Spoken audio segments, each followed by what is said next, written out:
Current പോയി. അപ്പോൾ നമ്മൾ ഒന്നുകൂടി റിപ്പീറ്റ് ചെയ്യാം.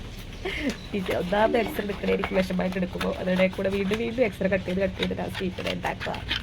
പരത്തിപ്പണിയാവാനുള്ള ചാൻസ് ഞാൻ കാണപ്പെടും. നിങ്ങൾ ആരോ ത്യാഗിയോ എന്നൊരു സംശയം. അങ്ങനെ ഇത് വേസ്റ്റ് കയറും. നെക്സ്റ്റ് വേസ്റ്റ് ആവാണ്ടിരിക്കാൻ വല്ല വഴി നോക്കാം. വെസ്റ്റബിളാ ഗൈസ്. അപ്പോൾ നമുക്ക് എന്തായാലും ഇത് അതിൽ കട്ട് ചെയ്യാം, മറ്റേത് കട്ട് ചെയ്യാം. കറണ്ട് വന്നു. അങ്ങനെ കറണ്ട് വന്ന സന്തോഷത്തിൽ ഞാൻ നമ്മുടെ പെയിന്റിങ് അങ്ങ് സ്റ്റാർട്ട് ചെയ്യാമെന്ന് വിചാരിച്ചിട്ട് ഗൈസ്. അപ്പോൾ ഇങ്ങനെയായിരുന്നു ഞാൻ ആദ്യം വിചാരിച്ചിട്ടുണ്ടായിരുന്നത്. പക്ഷേ ഡ്രോപ്പായി പോയി. കാരണം എന്താ വെച്ച് കഴിഞ്ഞാൽ പെയിന്റ് ലൂസായിരുന്നു. അതുകൊണ്ട് തന്നെ പെയിന്റ് ഒഴുകുമായിരുന്നു. പിന്നെ ഞാൻ വിചാരിച്ചു എന്തിനാ വെറുതെ എളുപ്പപ്പണി എടുത്ത് നശിപ്പിക്കുന്നത്, അതിനേക്കാളും ഭേദം വരയ്ക്കുന്നത് തന്നെയായിരിക്കും. അങ്ങനെ ഞാൻ പെയിന്റ് ഒക്കെ എടുത്ത് വരയ്ക്കാൻ തീരുമാനിച്ചു ഗൈസ്.